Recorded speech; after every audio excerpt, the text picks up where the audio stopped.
किसी राज्य के छोटे से गांव में आनंद और मनोज नाम के दो भाई रहा करते थे।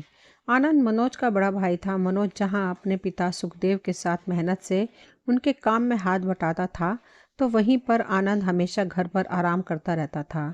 एक दिन सुखदेव ने आनंद से बोला, बेटा आनंद, अब मैं बूढ़ा हो चुका हूँ। तुम्हारा छोटा भाई तो मेरे साथ खेतों में खूब मेहनत करता है, मगर मैं देखता हूँ कि तुम दिन भर घर में आराम करते रहते हो। कल को तुम्हारा विवाह होगा, तुम्हारी संतान होगी। अगर तुम मेहनत नहीं करोगे तो फिर अपने परिवार का पेट कैसे भरोगे?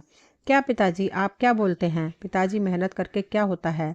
अगर मेरे भाग्य में धन लिखा होगा तो मुझे कहीं से भी प्राप्त हो जाएगा। सब भाग्य का खेल है पिताजी, वरना ना जाने कितने लोग ऐसे हैं जो अपना पूरा जीवन मेहनत में गुजार देते हैं, मगर गरीब के गरीब ही रहते हैं। सुखदेव ने आनंद को समझाते हुए कहा, बेटा आनंद, तुम समझते क्यों नहीं हो? अगर तुम मेहनत नहीं करोगे, कोई काम नहीं करोगे, तो फिर गांव में तुम्हें कोई अपनी लड़की भी ब्याहने को नहीं देगा। यह सुनकर आनंद ने कहा, देखिए पिताजी, मैं आपकी तरह अपना जीवन खेत में हल चलाते हुए तो बिताना नहीं चाहता हूँ। जब मैं छोटा था तब भी आपके पास केवल 2 ही बीघा ज़मीन थी, और आज भी आपके पास केवल 2 ही बीघा ज़मीन है। मैं कुछ बड़ा करूँगा। सुखदेव ने फिर कहा, अरे बेटा, कुछ बड़ा करने के लिए भी बड़ी मेहनत लगती है।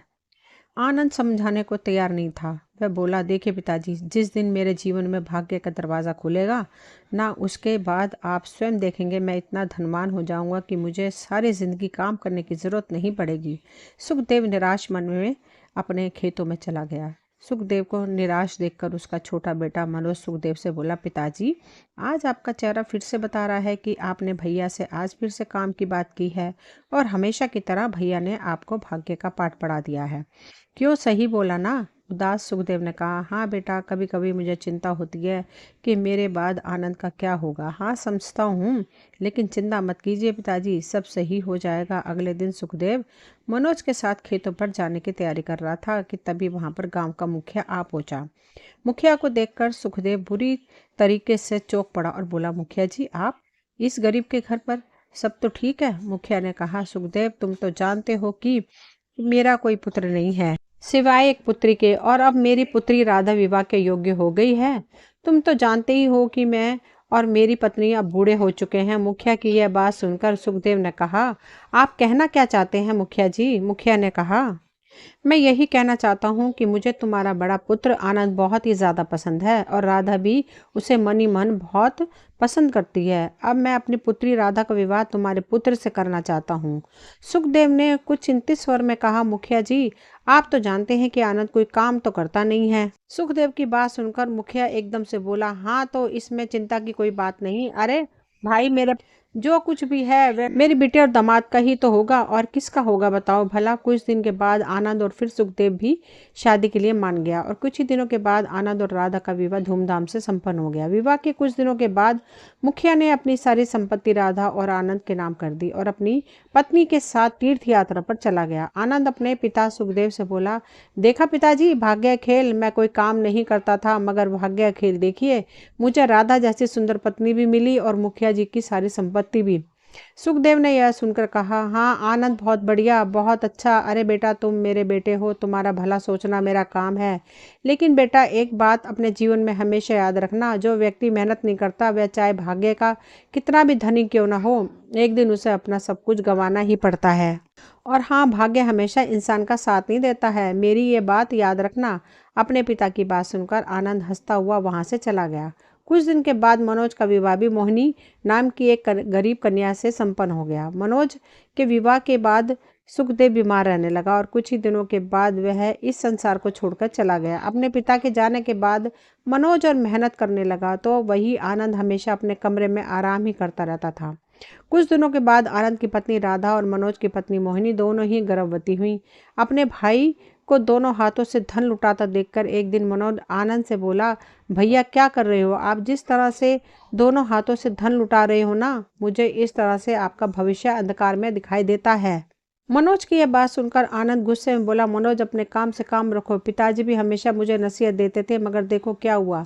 अरे मैं कुछ भी नहीं करता, मगर फिर भी मेरे पास तुमसे अधिक धन है और तुम दिन भर 2 बीघा जमीन पर कड़ी धूप में हल जोतते हो, तब भी तुम्हारे पास 2 वक्त की रोटी नसीब नहीं हो पाती है। अरे अगर मैं उस जमीन में से अपने हिस्से की 1 बीघा जमीन वापस मांग लूँ तो हो सकता है कि तुम 2 वक्त की रोटी भी पेट भर भोजन ना कर पाओगे और बड़े आए हो मुझे नसीहत देने। मनोज बोला, भैया जमीन में से 1 बीघा जमीन आपकी है, यह बिल्कुल सही बात है। आप चाहें तो खुशी खुशी रख सकते हैं। मुझे विश्वास है कि मैं 1 बीघा जमीन पर ही मेहनत करके अपने परिवार का पालन पोषण कर सकता हूँ। इतना बोलकर मनोज चुपचाप घर से बाहर निकल गया। कुछ समय के बाद आनंद की पत्नी राधा ने एक सुंदर पुत्र को जन्म दिया और वहीं मनोज की पत्नी मोहिनी ने एक सुंदर पुत्री को जन्म दिया। यह देखकर आनंद मनोज का मजाक उड़ाते हुए बोला, देखा मनोज, बात वही घुमा फिराकर भाग्य पर आ जाती है। देखो मेरा भाग्य कितना अच्छा है, मुझे पुत्र की प्राप्ति हुई है और तुम्हें सिर्फ एक पुत्री हुई है। यह सुनकर मनोज ने कहा, भैया पुत्रियां तो लक्ष्मी का रूप होती है, मुझे पुत्री होने से कोई आपत्ति नहीं है। आनंद फिर बोला, अरे कभी सोचा है कि जब तुम्हारी पुत्री बड़ी होकर विवाह के योग्य हो जाएगी तब तुम उसका विवाह कैसे करोगे? सोचा है कभी तुम उसके लिए दहेज का इंतजाम कैसे करोगे? मनोज ने बड़ी ही सरलता से कहा, भैया मुझे अपनी मेहनत पर पूरा भरोसा है। आनंद ने कहा, मेहनत पर भरोसा? अरे इंसान की सारी मेहनत भाग्य पर टिकी होती है। समय ऐसे ही बीतता रहा और कुछ ही वर्षों के बाद मनोज की पत्नी मोहिनी मनोज से बोली, हमारी बेटी 5 वर्ष की हो गई है, परंतु आप तो जानते ही हैं कि बेटियां कितनी जल्दी जवान हो जाती हैं। मनोज ने मोहिनी की बात सुनकर कहा, तुम कहना क्या चाहती हो मोहिनी? मोहिनी बोली, मैं देखती हूँ आप अपने खेतों में कितनी कड़ी मेहनत करते हैं और पूरे गांव में सबसे अच्छी फसल भी आपके खेतों में होती है। मैं चाहती हूँ कि आप अपनी फसल को गांव के जमींदार को बेचने के बजाय राज्य में क्यों नहीं बेचते? मुझे विश्वास है कि आपकी फसल राज्य में बहुत अच्छे दामों पर बिकेगी। मनोज ने कहा, हाँ तुम बिल्कुल ठीक कहती हो मोहिनी, कुछ दिनों से मेरे मन में भी यही बातें चल रही हैं। अगले दिन मनोज अपनी फसल काटकर बैलगाड़ी पर लादकर राज्य ले गया। वहां उसकी फसल बहुत अच्छे दामों में बिक गई। वह सोचने लगा, मोहिनी ने सच कहा था। घर आकर मनोज सोने की मुद्राएं मोहिनी को पकड़ाते हुए बोला, अरे तुमने बिल्कुल सही कहा था मोहिनी, मुझे तो बिल्कुल विश्वास नहीं हो रहा है कि मेरी फसल राज्य में इतने अच्छे दामों पर बिकेगी। इतनी स्वर्ण मुद्राएं तो मैं वर्षों में भी नहीं कमा पाता था। मोहिनी ने मनोज को समझाते हुए कहा, एक किसान भी बहुत अच्छा और सफल व्यापारी बन सकता है। अब आप फसल राज्य में ही जाकर बेचा कीजिए। मनोज भी खुशी से बोला, हाँ तुम बिल्कुल सही कहती हो मोहिनी, अब मैं और ज़्यादा मेहनत करूँगा। उस दिन के बाद से मनोज अपने खेतों में और भी कड़ी मेहनत करने लगा। ज़्यादा मेहनत करने की वजह से उसके खेतों में फसल और भी अच्छी होने लगी। मनोज उस फसल को राज्य में बेचता था। कुछ ही वर्षों में मनोज के पास 25 बीघा जमीन हो गई थी। मनोज की गिनती अब राज्य के अच्छे व्यापारियों में होने लगी थी। उसका मान सम्मान भी बढ़ गया। उस समय ऐसे ही बीतता रहा। मनोज की बेटी सुलेखा अब 20 वर्ष की हो चुकी थी। सुलेखा को पढ़ने लिखने का बहुत शौक था, पर उसे जड़ी बूटियों का ज्ञान प्राप्त करने में बहुत दिलचस्पी थी। सुलेखा पूरा दिन जंगल में बिता देती तो वहीं आनंद का बेटा मोहन दिन भर गांव में आवारागर्दी करता रहता। एक दिन मनोज ने कहा, बेटी सुलेखा, अब तुम बड़ी हो गई हो, तुम्हारा जंगल में दिन भर रहना सही नहीं है। यह सुनकर सुलेखा ने कहा, पिताजी आप तो जानते हैं मुझे जड़ी बूटियों में कितना प्रेम है। तभी सुलेखा की माँ मोहिनी मुस्कुराते हुए बोली, हमारी बिटिया सही कहती है। जानते हैं कि अभी 3 दिन पहले गंगा मौसी की तबीयत कितनी खराब हो गई थी। यह यहाँ तक कि गांव के सबसे बड़े वैद्य ने भी अपने हाथ खड़े कर दिए थे। तब हमारी बिटिया सुलेखा जंगल में पता नहीं कौन सी जड़ी बूटी तोड़कर लाई और जैसे ही उसने वह जड़ी बूटियां गंगा मौसी को खिलाई, गंगा मौसी स्वस्थ हो गई। यह देखकर तो वैद्य जी बुरी तरह से आश्चर्य में पड़ गए। मनोज सुलेखा की तारीफ सुनकर खुश होकर बोला, कमाल की बात है, हमारी बिटिया इतनी ज्ञानी हो गई है और हमें पता भी नहीं चला। तभी वहां पर मनोज का बड़ा भाई आनंद आ पहुंचा और मनोज का मजाक उड़ाते हुए बोला, भाई मनोज, अपनी बिटिया को जंगल में जड़ी बूटियों का ज्ञान प्राप्त करवाने के बजाय उसका ध्यान चूल्हे चौके में लगवा लो भाई, क्योंकि विवाह के बाद तो उसे वही करना है ना। यह क्या करवा रहा है? देखिए जेठ जी, मुझे लगता है कि आपको मेरी बिटिया पर ध्यान देने की बजाय अपने बेटे पर ध्यान देना चाहिए, जो दिन भर गांव में आवारागर्दी करता रहता है और कोई ऐसा दिन नहीं हो जाता जब उसकी शिकायत यहाँ ना आती हो। मनोज की पत्नी बड़े कठोर शब्द में बोली। आनंद ने सुनकर कहा, अब लड़के तो इस उम्र में आवारागर्दी करते ही हैं। जब मैं अपने बेटे की उम्र का था तब मैं भी यही किया करता था और मेरे पिता मुझे हमेशा पाठ पढ़ाते रहते थे। लेकिन देखो मनोज दिन भर कड़ी धूप में मेहनत करता है और मैं आराम से अपनी पत्नी के साथ बैठकर बातें करता हूँ, मजा करता हूँ। तब मोहिनी बोली, अगर मेरे पति अपना शरीर थकाते हैं तो उन्होंने बहुत कुछ अपनी मेहनत के बलबूते कमाया भी है। पिताजी 2 बीघा जमीन छोड़कर गए थे, मगर आज मेरे पति के पास 25 बीघा जमीन है। आनंद हंसते हुए बोला, तुम्हारे पति ने वर्षों मेहनत करके 50 बीघा जमीन खरीदी है और मेरे ससुर ने कुछ ही क्षणों में अपनी 50 बीघा जमीन मेरे नाम कर दी थी, जो कि मेरे पुत्र मोहन की है। तो फिर उसे भला काम धंधा करने की क्या जरूरत है। इतना बोलकर आनंद वहां से चला गया। आनंद के जाते ही मोहिनी अपने पति मनोज से बोली, सुनिए जी, अब मुझे इस घर में नहीं रहना है। जब से मैं इस घर में विवाह करके आई हूँ तब से मैं देख रही हूँ आपका बड़ा भाई आपका मजाक उड़ाने के अलावा कोई काम नहीं करता। हमने अपने गांव में जो दूसरा घर बनवाया है ना, हम वहीं जाकर रहेंगे। मनोज ने कहा, ठीक है, तुम जैसा चाहती हो वैसे ही होगा। मनोज अपनी पत्नी और अपने पुत्री सुलेखा के साथ अपनी मेहनती कमाई से बनाए गए दूसरे घर में रहने लगा। कुछ दिन ऐसे ही बीत गए। एक दिन आनंद का बेटा मोहन जंगल में ऐसे ही टहल रहा था कि तभी उसकी नज़र एक पेड़ के नीचे रखी हुई एक बहुत बड़ी पोटली में पड़ी। इस पोटली का कपड़ा तो राजमहल में ही उपयोग होता है, आखिर यह पोटली यहाँ क्या कर रही है। मोहन ने सोचा। जैसे ही पोटली खोली तो उसकी आंखें चौंधिया गई। मोहन ने देखा कि इस पोटली में स्वर्ण मुद्राएं और बेशकीमती हीरे मोती रखे हुए थे। मोहन सोचने लगा कि इसमें तो बहुत सारी स्वर्ण मुद्राएं, हीरे और मोती हैं। तभी मोहन की नजर कुछ दूर पर खड़े एक व्यक्ति पे पड़ी। मोहन उस व्यक्ति को पहचानता था। मोहन अपने आप से बोला, यह तो वीरगढ़ राज्य के महाराजा विक्रम का मंत्री चतुर सिंह है। ये यहाँ क्या कर रहा है। मोहन ने देखा कि चतुर सिंह के साथ एक और व्यक्ति खड़ा था और चतुर सिंह उससे आहिस्ता से बातें कर रहा था। अरे, मैंने वर्षों में राजमहल से यह स्वर्ण मुद्राएं और बेशकीमती हीरे मोती चुराए हैं। तुम एक काम करो, इन्हें दूसरे राज्य में मेरे मौसा को दे आओ। ठीक है, जैसी आपकी इच्छा। इसका मतलब यह हुआ कि यह चुराया हुआ है। जब यह चुराया हुआ है तो फिर इस पर तो मेरा भी अधिकार हुआ। इतना कहकर मोहन ने उस पोटली को उठा लिया। अचानक चतुर सिंह की नजर मोहन पर पड़ गई और वह कड़क आवाज में बोला, अपने कदम वहीं पर रोक लो युवक, यह पोटली मेरी है, इसे ले जाने की गलती मत करना। रुक जाओ। मोहन ने कहा, मूर्ख, मैंने तुम्हारी बातें सुन ली हैं। ये चुराया हुआ धन है। अगर तुमने मुझे रोकने की कोशिश की तो मैं महाराज के सामने तुम्हारी सारी पोल पट्टी खोल दूंगा। चतुर सिंह गुस्से से मोहन को घूरने लगा, मगर मोहन ने उसे नजरअंदाज कर दिया और पोटली लेकर अपने गांव चला गया। चतुर सिंह उस व्यक्ति से बोला, पता करो यह कौन है, इसे तो मैं सबक सिखा कर ही रहूंगा।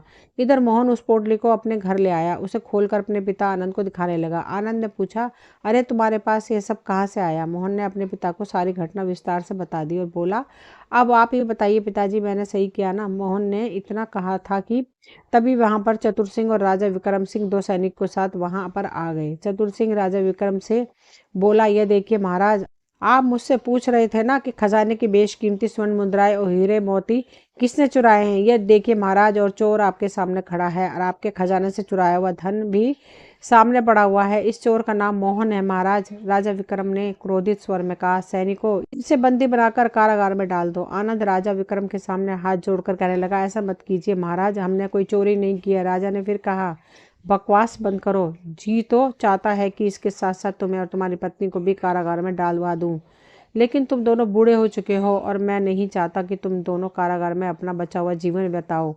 अपने बेटे को आखिरी बार देख लो, क्योंकि कुछ ही दिनों के बाद इसे सरेआम फांसी पर लटका दूंगा। लेकिन हाँ, इस जुर्म में तुम पति पत्नी भी बराबर के भागीदार हो। तुम्हें भी सजा मिलेगी और मैं तुम्हारी सारी संपत्ति जब्त करता हूँ, यहाँ तक कि मैं तुम्हारा यह घर भी तुमसे छीन लूंगा। मोहन भी हाथ जोड़कर कहने लगा, महाराज ऐसा मत कीजिए। यह धन मैंने नहीं चुराया, बल्कि मंत्री चतुर सिंह ने चुराया है। मैंने तो इसे जंगल में उठाया था, मैंने कोई चोरी नहीं की महाराज। राजा ने गुस्से में कहा, बकवास बंद करो लड़के, एक तो चोरी करता है, ऊपर से झूठ भी बोलता है। सैनिकों, ले जाओ इसे। इसे राजा विक्रम सिंह के सैनिकों ने मोहन को गिरफ्तार कर लिया और कारागार में डाल दिया। आनंद और उसकी पत्नी की सारी संपत्ति भी जब्त कर ली गई। उन्हें उनके घर से ही धक्के देकर बाहर निकाल दिया गया। आनंद अब सड़क पर आ चुका था। आनंद रोते हुए अपने भाई मनोज के घर पहुंचा और उसे सारी घटना बताने लगा।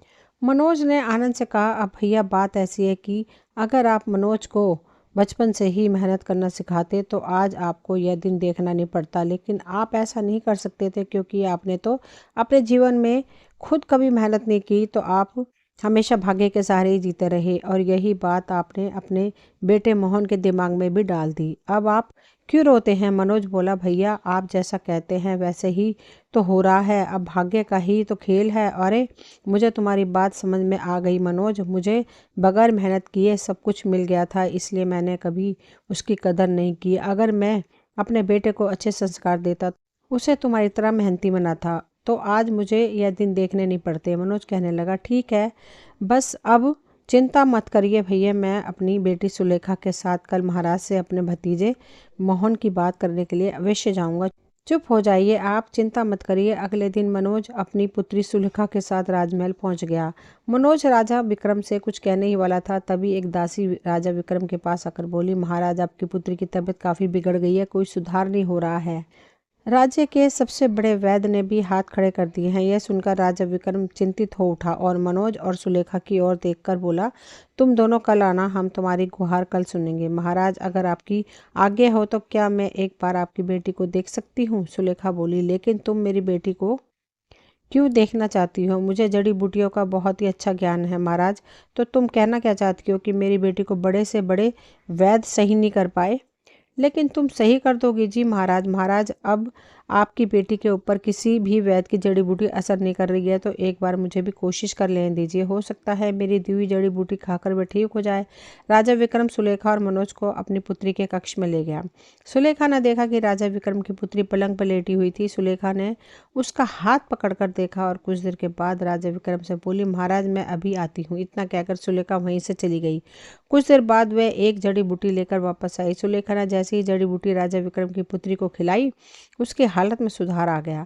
यह देखकर राजा विक्रम की आंखें आश्चर्य से फैल गई। राजा विक्रम ने सुलेखा की ओर देखकर कहा, वाह तुमने तो कमाल कर दिया। अरे हमारी पुत्री को बड़े बड़े वैद्य सही नहीं कर पाए थे, लेकिन तुमने उसे ठीक कर दिया। शाबाश बेटी, मांगो क्या मांगती हो? तब सुलेखा बोली, महाराज आपने कुछ दिन पहले जिस मोहन नाम के युवक को बंदी बनाया है, वह मेरा भाई है, वह निर्दोष है। दोषी कोई और नहीं बल्कि आपका मंत्री चतुर सिंह है। एक बार आप उससे अपने तरीके से पूछिए, मुझे विश्वास है कि वह सच्चाई उगल देगा। सुलेखा की बात सुनकर राजा विक्रम गहरी सोच में डूब गया और बोला, ठीक है, जैसा तुम चाहो। राजा विक्रम तुरंत अपने मंत्री चतुर सिंह के पास गया और अपनी तलवार निकालते हुए बोला, सीधे तरीके से बता दो, दोषी कौन है, तुम हो या मोहन? मुझे सच्चाई का पता लग चुका है, लेकिन मैं तुम्हारे मुख से सुनना चाहता हूँ। राजा विक्रम का यह रूप देखकर मंत्री चतुर सिंह डर गया और उसने अपना पद स्वीकार कर लिया। राजा विक्रम सिंह ने चतुर मंत्री को और उसी समय कारागार में डलवा दिया और मोहन को रिहा कर दिया। फिर राजा विक्रम ने मनोज और सुलेखा को ढेर सारी स्वर्ण मुद्राएं, हीरे और मोती देते हुए कहा, मेरी तरफ से यह तुम दोनों का इनाम है। मनोज, सुलेखा और मोहन ढेर सारा धन लेकर घर लौट आए। घर पर आने के बाद आनंद अपने भाई मनोज से बोला, हाँ अब अच्छा लग रहा है, मुझे बहुत अच्छे से समझ में आ गया है कि पिताजी सही कहा करते थे, जो व्यक्ति मेहनत नहीं करता वह चाहे भाग्य का कितना भी धनी क्यों ना हो, एक दिन उसे सब कुछ गंवाना ही पड़ता है। और हाँ, भाग्य हमेशा इंसान का साथ नहीं देता। आनंद की बात सुनकर मनोज मुस्कुराने लगा और उस दिन के बाद आनंद सुधर गया और मेहनत करने लगा, साथ ही साथ अपने बेटे का भी जीवन सुधारने लगा। दोस्तों ये कहानी यहीं तक थी। मुझे उम्मीद है आप सभी को ये कहानी पसंद आई होगी। अगर कहानी पसंद आई हो तो प्लीज़ चैनल को सब्सक्राइब करें, वीडियो को लाइक शेयर करें। मिलती हूँ अगली कोई नई कहानी लेकर, तब तक के लिए थैंक यू।